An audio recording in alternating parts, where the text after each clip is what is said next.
Uşaqlar, traderlərin ən böyük bəlası, ən böyük problemlərindən biri də əməliyyatdan çıxmaq problemidir. Bunu bilirsiniz. Əməliyyata girirlər, doğru, yəni əməliyyat açırlar, amma əməliyyatdan çıxa bilmirlər. Bunun iki dənə səbəbi var.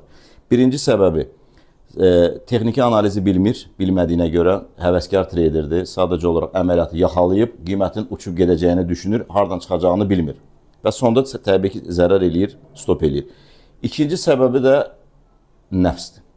Traderin təcrübəsi var, amma psixologiyasını idarə eləyə bilmir, orada da bağlaya bilmir əməliyyatı, çıxa bilmir əməliyyatı. Hətta direnç bölgələrini görsə belə.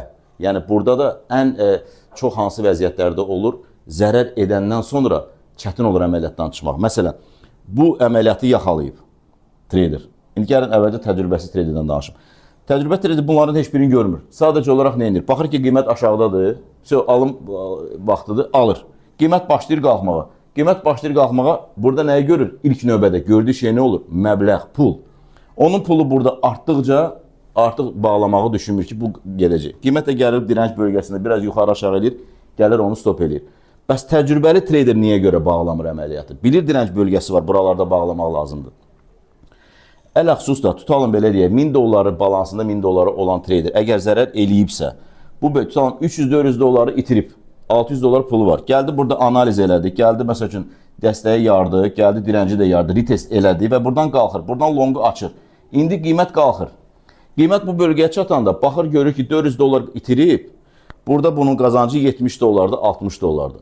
Bu artıq beyni deyir ki, yox sən o 400 doları yerinə gətirib qoymayacaq, əməliyyatı bağlama.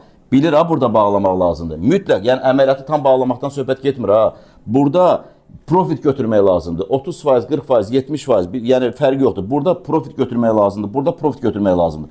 Məsələn, hədəfi buradadır və yaxud da ki, buradadır. Tam olaraq əməliyyatı bağlamalıdır. Gəlir qiymət bura, burada götürmür ki, qardaş, biraz da qalsın, heç olmasa itirdiyim 400 doların bir 200 dolarını qaytarım, 300 dolarını qaytarım.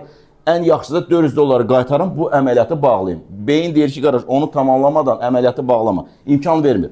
Bu təcrübəli traderdən söhbət gedir. Əməliyyatı bağlamır, qiymət gəlir bura, burada oynayır, qalxa bilmir.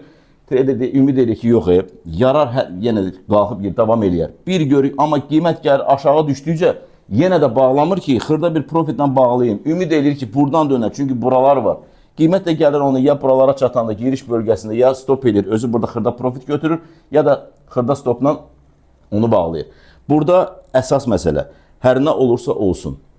Əgər qiymət hədəf, yəni belə deyək də, direnç, long açmışsınızsa, direnç bölgələrindədirsə, nə olur olsun, psixologiyamızın hansı vəziyyətdə olmasından asılı olmayaraq, direnç bölgələrində long açmışsınızsa, müəyyən səviyyələrində, dəstək direnç səviyyələrində profit mütləq şəklində götürülməlidir. Yəni burada bir də bax, peşəkar trader. Peşəkar traderi də məhz təcrübəli traderlə fərqləndirən bu məsələdir. Hər nə olursa olsun, zərər də eləsən, bura profit bölgəsidir, mən buradan əməliyyatı bağlayıb çıxmalıyam. Təcrübəlidir bundan əvvəlki, amma ki, psixologiyasını idarə edə bilmir. Peşəkar trader həm təcrübəlidir, həm də psixologiyasını idarə edə bilmir. Bax, onlar peşəkardır. Təcrübə burada rol oynamır. Nə qədər təcrübən olur olsun, 1 il, 5 il, 10 il, amma gəlir qardaş, zərər eləyirsən, özünü saxlaya bilmirsən də. Gəlir qiymət burada deyir ki, burada profit götürsən də o profiti götürmürsən. Məsələ bundadır. Trader nə qədər ki, direnç bölgələrində, yəni bu səviyyə müxtəlif, yəni dəstək direnç səviyyələrində profit götürə bilmədikcə qardaş, onun bütün qazandıqları müvəqqətidir.